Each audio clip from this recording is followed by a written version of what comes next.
지금으로부터 약 20년 전에 출판된 소설 아버지라는 책이 있습니다. 이 출판하자마자 6개월 만에 100만 부가 판매되었습니다. 그 후로도 몇백만 부가 판매되었다고 합니다. 한 아버지가 등장합니다.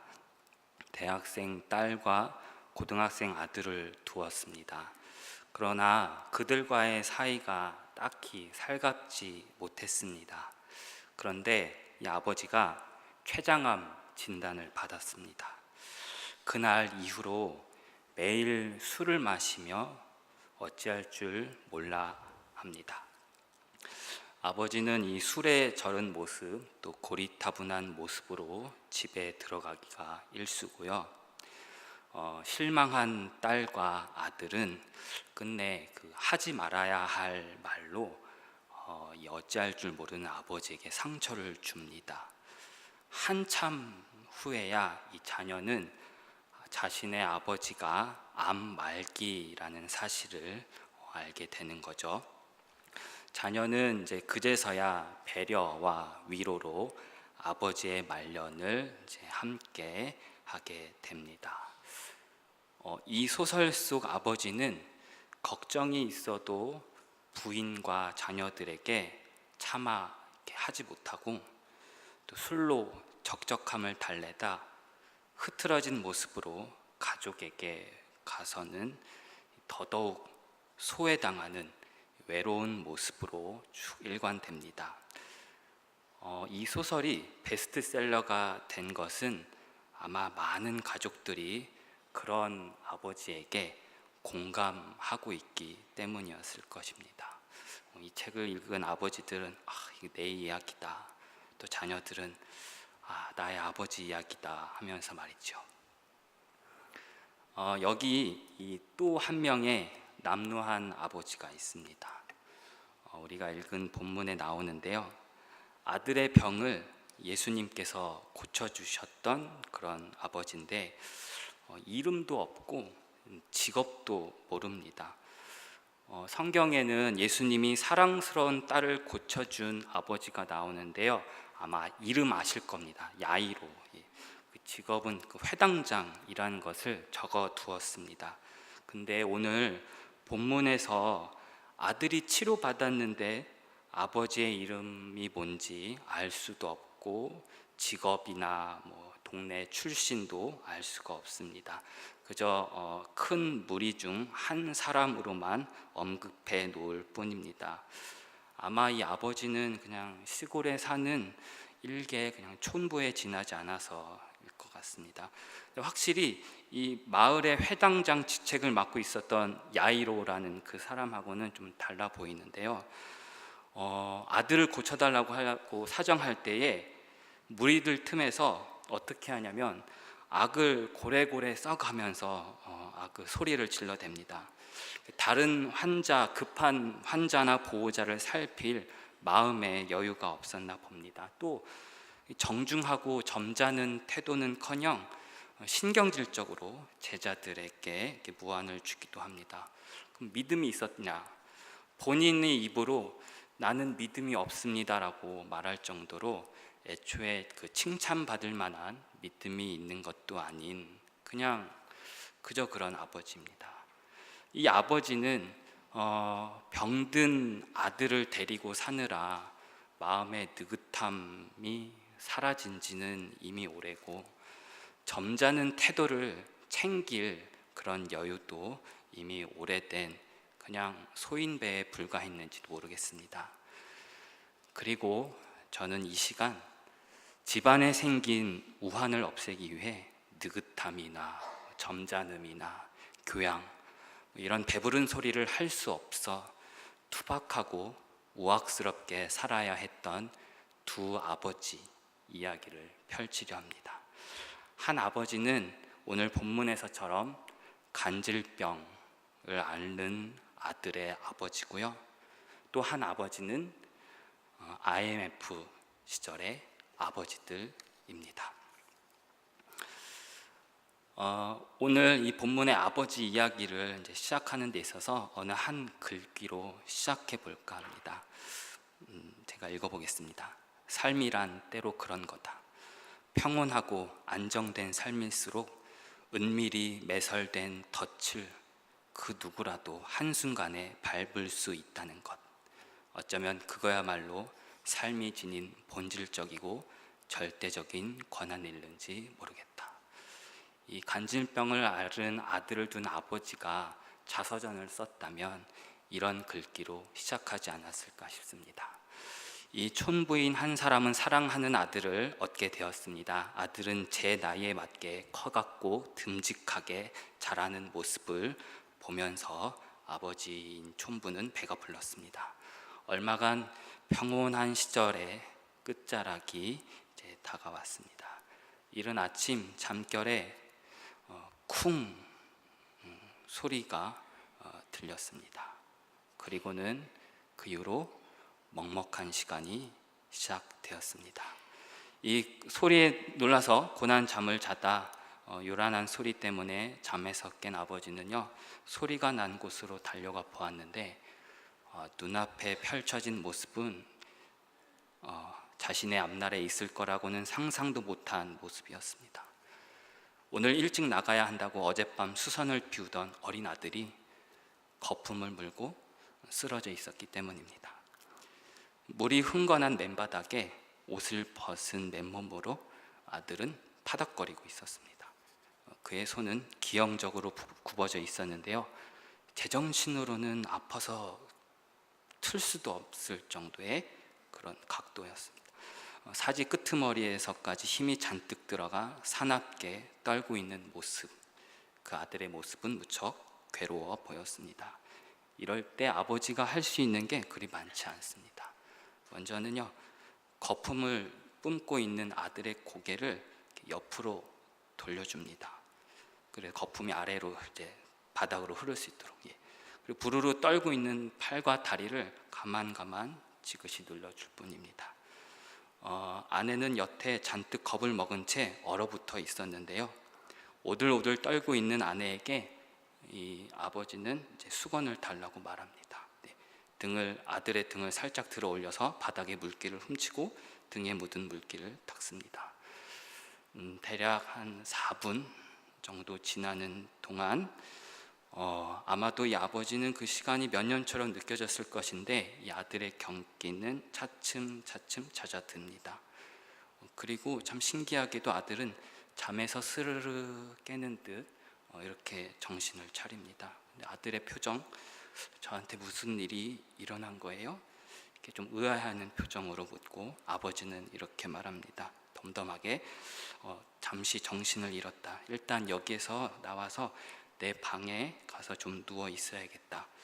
아버지는 어린 아들을 안고 방으로 가서 이부자리에 눕힌 뒤 조용히 방문을 닫고 나옵니다. 입을 이제 틀어막고 있는 아내, 또 고개 숙인 채 나오는 남편, 무슨 말을 할 수 있겠습니까? 이 가정에 찾아온 병마의 이름이 너무 끔찍스럽습니다. 그날의 아침 무겁고 무서운 공기가 집안을 집어삼키고 있습니다. 원래요, 이 간질이라는 것이요, 예고 없이 불쑥 급습하는 병입니다. 내일이 졸업식이라고 하루 기다려주는 것도 아니고, 가난하니까 병원비 감당할 수 없다고 이렇게 관용을 베푸는 것도 아닙니다. 이 간질이 원망스러운 것은 남녀노소, 부자, 가난한 자, 사정을 보아가면서 오는 것이 아니기 때문입니다. 이 간질을 얻게 된 어린 아들, 그 옆에서 부르르 떨고 있는 겁먹은 젊은 어머니, 그리고 창창한 나이에 화나를 두게 된 이 젊은 한 아버지, 앞길이 말리 같은 이 사람에게 시작부터가 너무 고달픈 일입니다. 이 평온한 시절에 찾아와서 아무것도 하지 못하게 묶어두는 이 덫, 간질, 이 비통한 심정을 어디에다 하소연하며 어디에다 솔직히 드러내놓고 풀 수가 있겠습니까? 지금은 잠깐 그 덫에 걸려 꼼짝 못하는 이 가족 이야기는 잠깐 숨을 고르고요. 앞서 말한 대로 또 다른 아버지를 잠깐 얘기하겠습니다. 앞서 소개한 소설 아버지가 베스트셀러가 된 것은 아마도 그 시대의 아버지상을 잘 담고 있기 때문일 겁니다. 안타깝게도 이 책이 출판된 후 얼마 안 있어 우리나라는 소위 IMF 시대를 맞닥뜨리게 되었죠. 그 시작을 기억하실런지 모르겠습니다. 한보그룹의 부도를 시작으로 진로, 기아, 쌍방울, 혜태그룹 등이 부도 처리가 되었고요. 은행이 부도를 맞는 일도 겪었습니다. 한인은행, 보람은행, 강원은행이 다른 은행과 합병되었습니다. 그때 학생인 저는 이제 주거래 통장이 강원은행이었는데 어느 날 좋은 은행으로 이렇게 통장을 바꿔주더라고요. 네.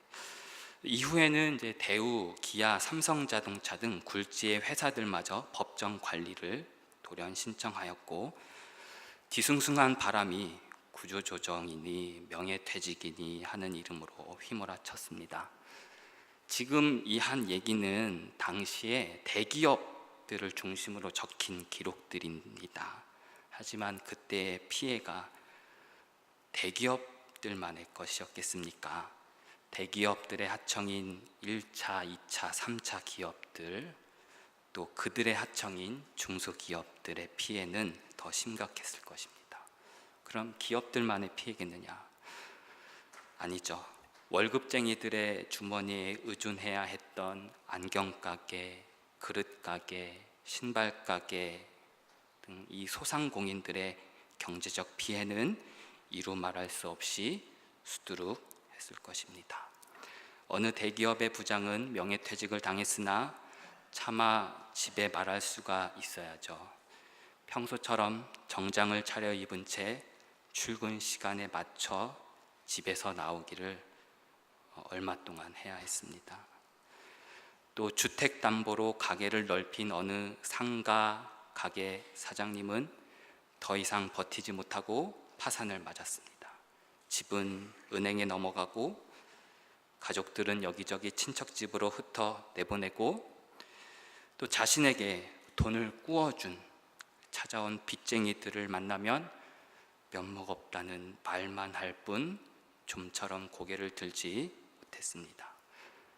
그 시절 빚쟁이들 원래 표독스러운 사람들이 아닙니다.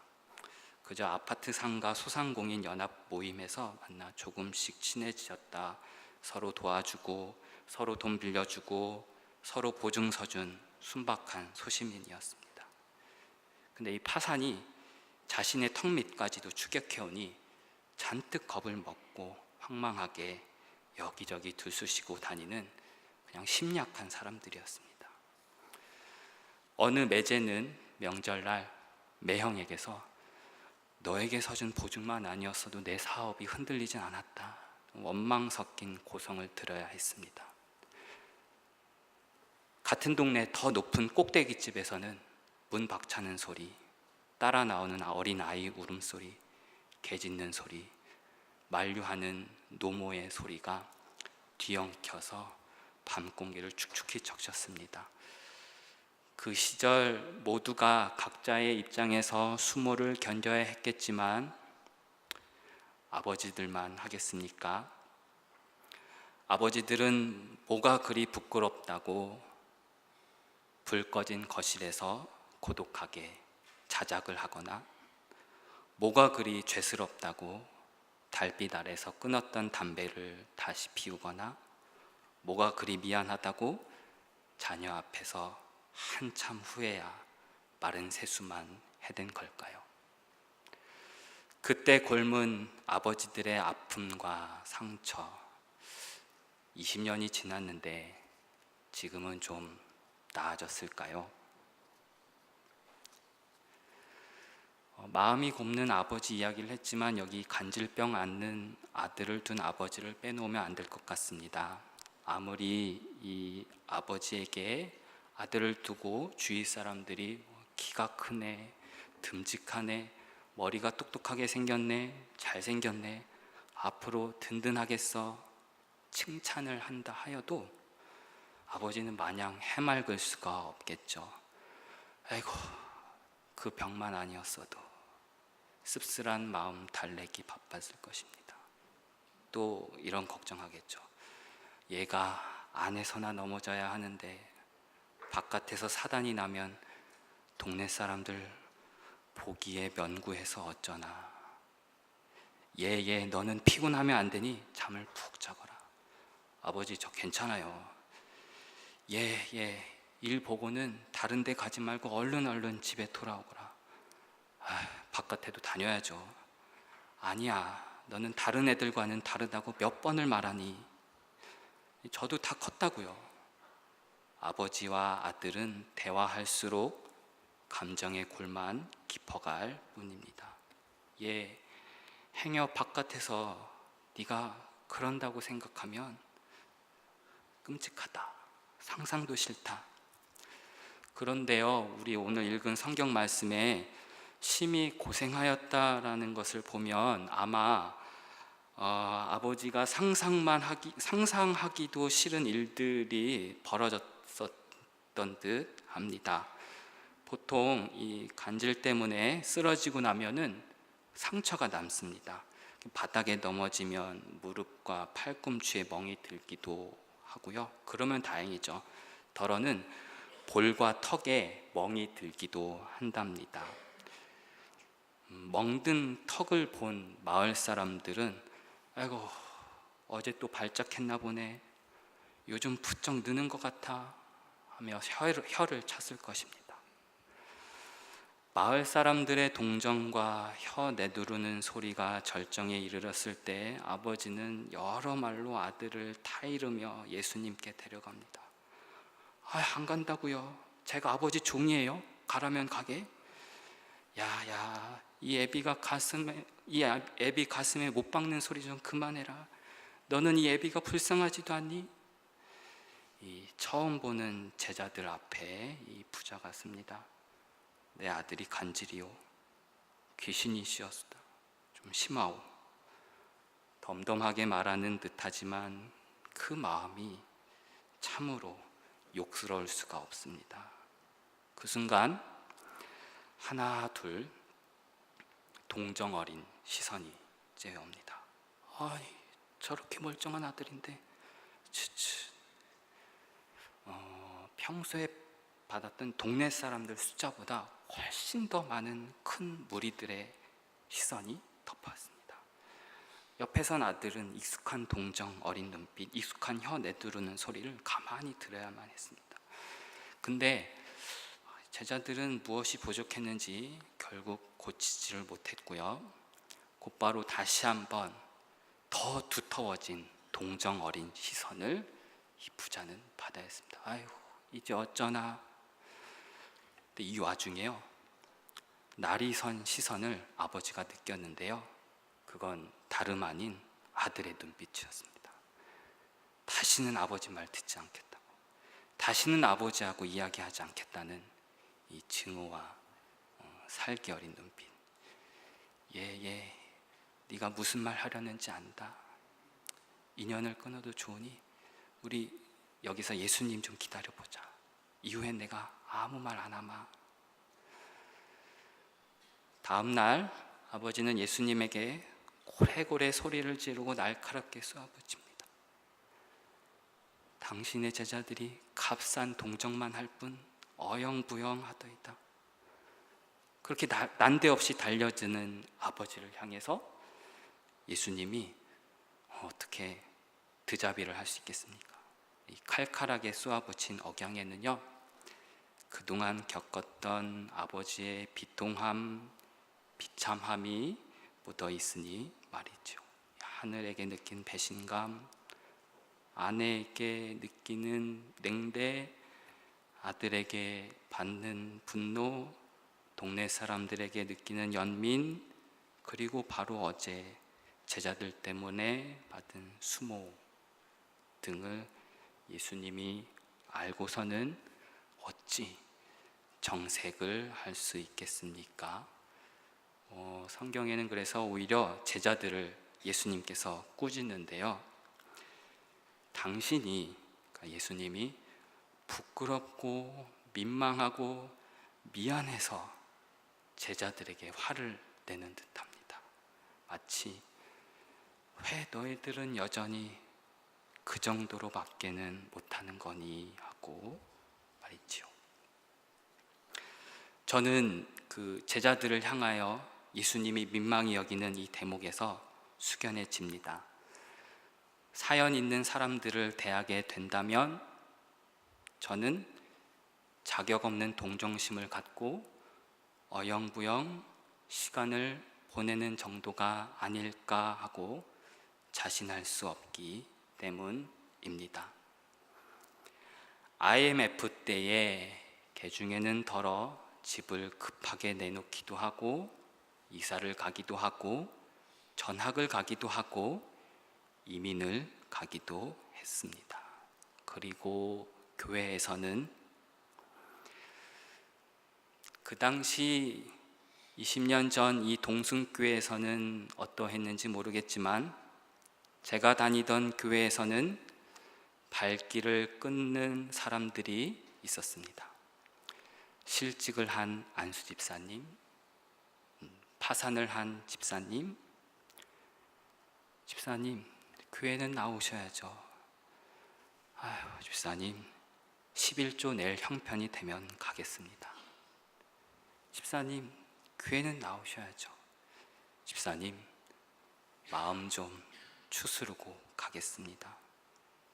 그 집사님의 자녀들은 쭈뼛쭈뼛 얼마 동안은 교회를 혼자서 다니다 나중엔 얼마 못 가서 전철 타고 가는 교회를 다녔습니다. 애초에 교회란 것이 부끄러움이 있기에 가는 곳인데 참 신기하게도 그때는 부끄러움을 감추며 가는 곳이 교회였습니다. 평소에 땀자국 남아있는 셔츠 대신에 빳빳하게 다린 셔츠를 입고 가기도 하고요. 하루 종일 음식점에서 뚝배기 그릇들을 만져야 했던 손으로 하얀 모조 진주백을 들고 갑니다. 교회가 그런 곳인 줄 알았던 사람들이 다른 사람들한테 차압이 들어왔다는 이야기를 어떻게 꺼내겠습니까? 세간살이 몇 가지만 챙기고 급하게 이사를 간 곳이 옥탑방이라는 이야기를 아무리 친한들 어떻게 서슴없이 꺼내놓겠습니까? 그 중에는 급하게 이사 간 곳이 반지하 집인 사람들도 덜어 있었는데요. 그 반지하 집이라는 게요, 왠지 바깥 날씨가 흐릴 것 같은 느낌으로 집 안에 있다가 바깥에 나가면 쨍한 그 햇빛에 눈이 부셔 화들짝 놀라는 그런 집입니다. 그런 반지하 집에 어떻게 이사 신방을 받을 수 있겠습니까? 그래서인지 IMF 당시 얼마간의 사람들이 본래 어릴 때부터 다녔던 교회를 멀리하였습니다. 그리고는 익명으로 다닐 수 있는 대형 교회로 수평 이동을 좀 하지 않았을까 합니다. 그 당시 한국 교회는 그렇게 익명으로 다니고 싶어하는 사람들, 조용히 움츠린 채 다니고 싶어하는 사람들 때문에 얼마간의 수평 이동이 생기는 그런 역사가 있었습니다. 그런데 제가 만약 그 시절로 또다시 돌아간다면 저는 그저 가는 사람은, 교회를 이제 떠나서 가는 사람은 가는구나, 또 오는 사람은 오는구나 하고 대수롭지 않게 여겼을지 모릅니다. 또 표정이 어둡고 말수가 줄어든 사람들을 보면 뭔 일 있나 보구나, 그저 일별에 그쳤을지 모릅니다. 그러니 제자들을 향해 민망히 여기는 그 예수님께서 민망히 여기는 대목에 저도 예수님께 떳떳하지 못하고 송구할 수밖에 없습니다.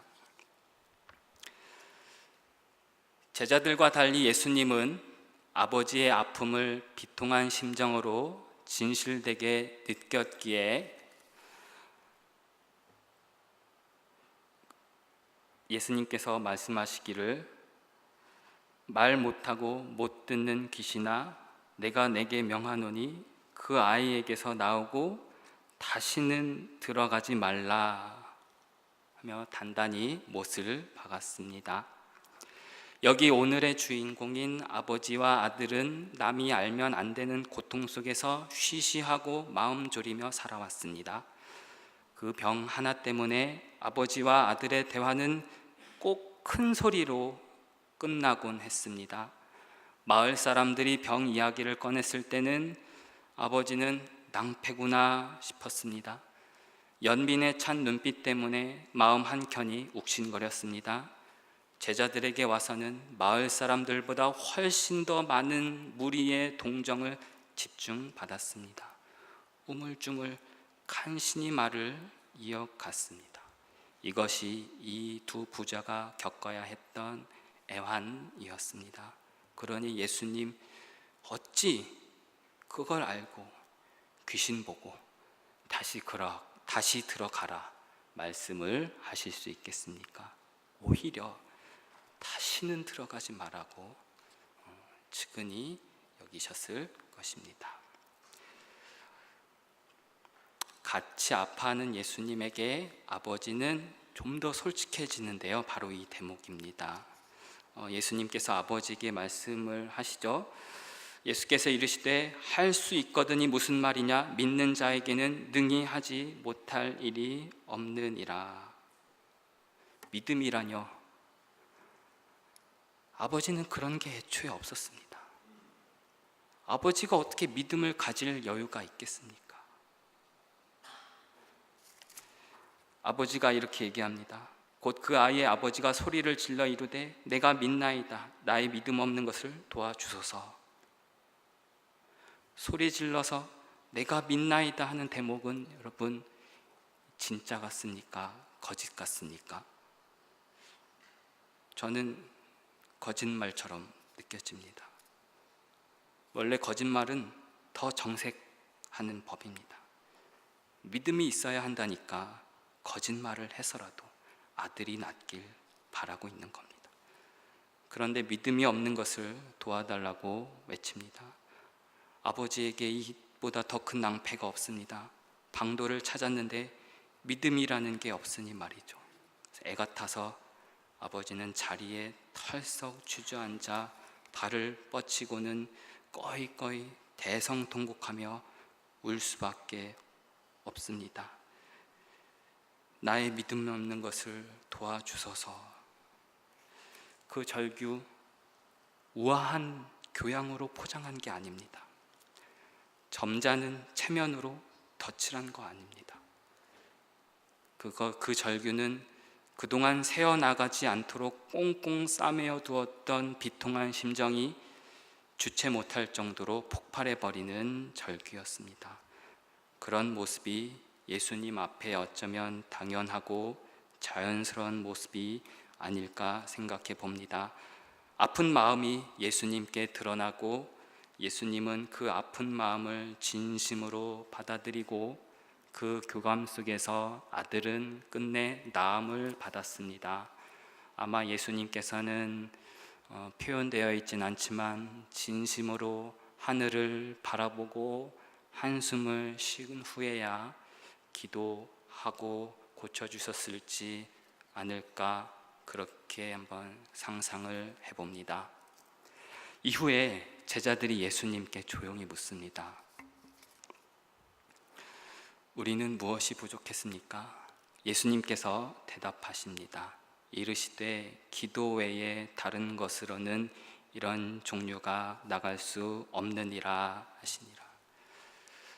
예수님을 보면 기도라는 게 그 설익은 연민에서는 절대 나올 수 없는 듯합니다. 제 경험상 기도는 친한 사람들을 위해서 더 잘 나옵니다. 가령 나의 부모라든가 혹은 나의 자녀라든가 나의 형제라든가 말이지요. 이들은 미운정, 고운정 다 겪은 사람들입니다. 근사한 모습만 보지 않고 꼴 보기 싫은 모습도 보았습니다. 때로는 주차 때문에 이웃과 삿대질하며 싸우는 모습도 보았고, 때로는 한밤중에 토학질하는 모습도 보았고, 때로는 머리끄덩이 붙잡힌 채 어미에게 혼나는 모습도 보았고, 또 때로는 입에 거품을 문 모습도 보았습니다. 이렇게 쓸쓸한 모습을 보았을 때만이 거창한 마음 먹지 않고서도 절로 나오는 것이 기도라는 생각이 듭니다. 쓸쓸하고 애잔한 모습을 있는 그대로 보여주고 보았을 때만이 서로 간에 진심 어린 교감, 그리고 진심 어린 기도가 생기는 게 아닌가 싶습니다.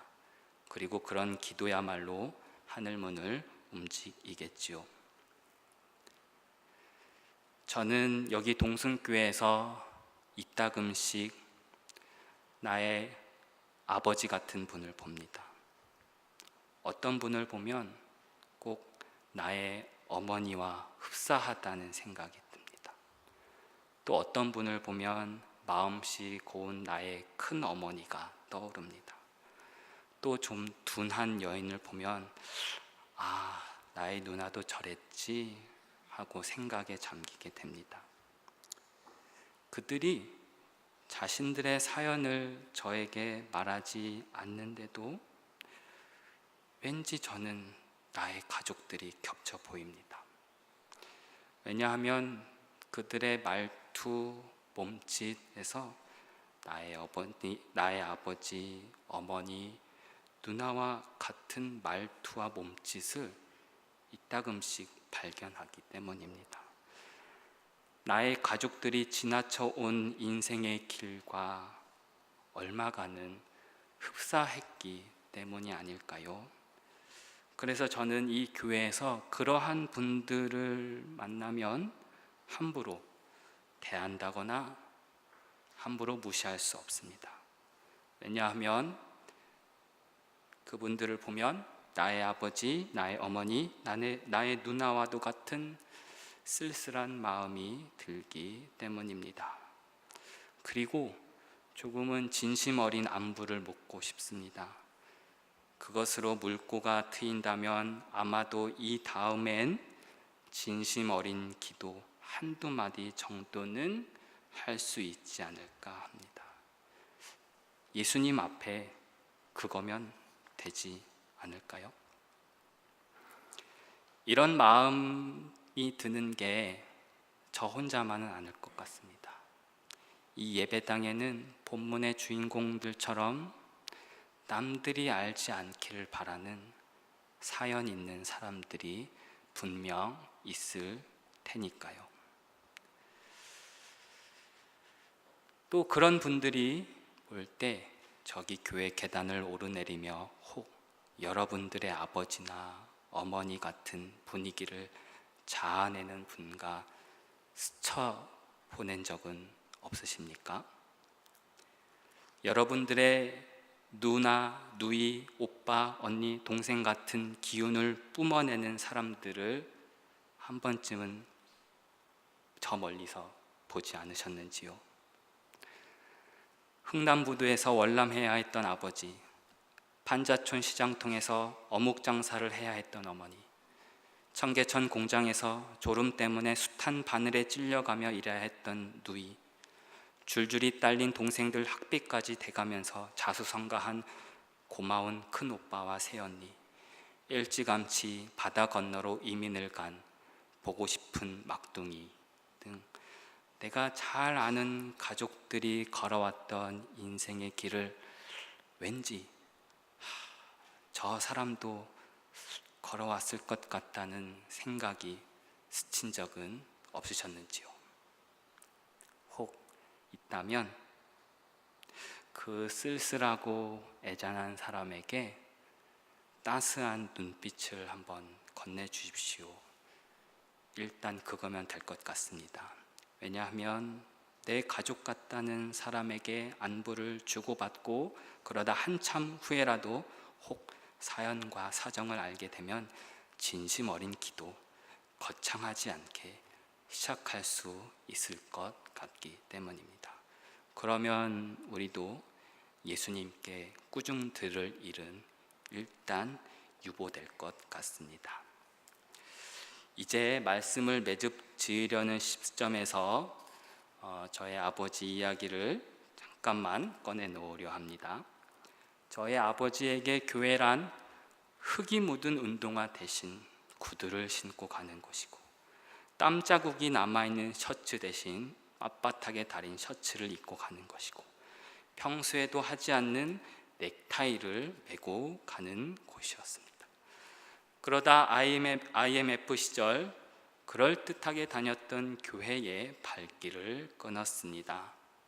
왜냐하면 아까 제가 했던 이야기 중에 한 사람이었기 때문입니다. 그리고는 저의 이모부께서 목회하시는 곳으로 발길을 옮기셨습니다. 이제 와서 아버지에게 그때 아버지는 교회를 그런 식으로 다닌 겁니까? 아버지의 믿음이 고작 그 정도입니까? 믿음이 왜 이리도 없습니까? 라고 탓할 수 없습니다. 왜냐하면 아버지는 노심초사 무거운 등짐진 아버지였기에 믿음 키울 여력이 어디에, 언제, 어디서 있었겠습니까? 또 나의 아버지 같은 분이 어디 한둘이겠습니까? IMF 시절 이후 어떤 아버지들은 가냘파진 모습을 감춘 채 익명으로 아무개로 다른 교회에서 지낼 수밖에 없었습니다. 어떤 이는 참으로 외롭고 적적하게 신앙생활을 할 수밖에 없었습니다. 또 어떤 이는 그 아픔의 유통기한이 다 지나도 여전히 주례받았던 교회, 청년부를 다녔던 교회에 발길을 들이지 못하고 있기도 합니다. 또 어떤 이는 이따금씩 CBS 채널이 틀어진 브라운관 속에서 송출되고 있는 옛 교회 본당에서 드려지는 예배 모습 보고 한동안 생각에 잠긴 표정을 짓는 사람도 있습니다. 오늘도 그분들은 어떻게 주일을 보내셨을까요? 언제쯤 적적한 신앙생활을 멈추고 복된 교회를 만나게 될까요? 그분들 또한 우리 한국교회의 하나의 단편이면서 해결하고 또 예방해야 할 과제일 것입니다. 사람이 한평생 살면서 좋은 교회를 만나는 것도 복이라는 생각이 듭니다. 그 좋은 교회는 진심 어린 기도가 오고 가는 곳이며, 그럴 수 있도록 그럴듯한 모습만 대접받는 것이 아니라 빛바란 모습일지라도 아무렇지 않게 받아들여지는 곳일 것입니다. 혹 예수님께서 기도 외에는 안 된다고 그 패역한 세대, 믿음 없는 세대라고 하신 것은 설익은 동정과 연민이 아니라 저 사람 마음 깊숙한 곳에 두꺼운 덮개로 남아있는 남모를 아픔과 사연을 진심으로 껴안고 한 가족으로 받아들이기를 바랐던 것이 아니었을까 생각해 봅니다. 아무쪼록 2,000명이 넘는 이 교회에서 여러분들의 아버지 같은 분, 어머니, 언니, 사촌, 오빠, 동생 등 가족 같은 그런 분을 발견하게 되면 좋겠고, 발견하게 된다면 진심이 묻어있는 안부를 건네게 되었으면 좋겠습니다. 기도하겠습니다. 주님, 말씀을 들었습니다. 더운 여름날에도 지친 마음 붙잡고 예배당의 자리를 지킨 이 성도들이 지치지 않도록 힘을 공급해 주십시오. 혹 여력이 된다면 나의 가족과도 같은 사람들에게 얼마나 더우시냐고 안부를 물을 수 있게도 하여 주십시오. 여름날의 사정이 오고 가고 지난날의 사연이 오고 가고 그 대화 속에 주님 말없이 계시사 진심 어린 기도가 오고 갈 수 있게 하여 주십시오. 예수님 이름으로 기도합니다. 아멘.